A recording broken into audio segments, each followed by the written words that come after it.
première, c'est l'emploi, évidemment. L'emploi par l'action de nos équipes dans les entreprises, en exigeant notamment la transparence sur les aides financières accordées aux entreprises. Mais c'est aussi l'emploi des jeunes.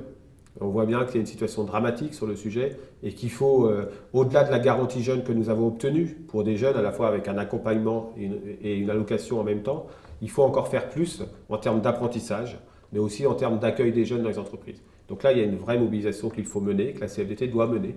Il y a aussi la négociation que nous voulons sur les chômeurs éloignés de l'emploi, qu'ils soient demandeurs d'emploi longue durée ou qu'ils aient peu de qualifications. Et là, on veut travailler avec les associations d'insertion pour que le patronat accepte enfin de regarder ce que les entreprises peuvent faire et doivent faire pour l'insertion des chômeurs de longue durée. Et puis enfin, il y a la question du pacte de responsabilité et de l'obligation pour les branches de négocier des contreparties aux aides en termes d'investissement et d'emploi. Et pour ça, on va soutenir nos équipes dans les fédérations, nos équipes de négociation de branche. Deuxième priorité, c'est le dialogue social. Tout ça, il n'y a pas de sortie de crise sans dialogue social plus important. Il n'y a pas de compétitivité sans dialogue social performant.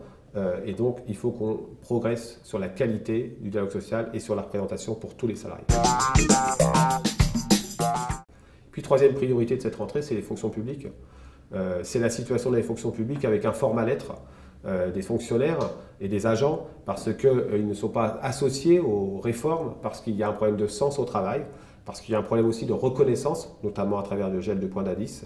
Et donc, pour ça, on va se mobiliser. On va se mobiliser aussi parce qu'il y a les élections dans la fonction publique le 4 décembre et que les agents des fonctions publiques ont besoin d'un syndicat qui soit capable, par le dialogue social, par le rapport de force avec l'employeur public, de porter ses préoccupations d'une réforme de l'État, oui, de la puissance publique, oui, mais pas en oubliant les agents. Donc il y a une vraie troisième priorité sur les fonctions publiques pour la CFDT.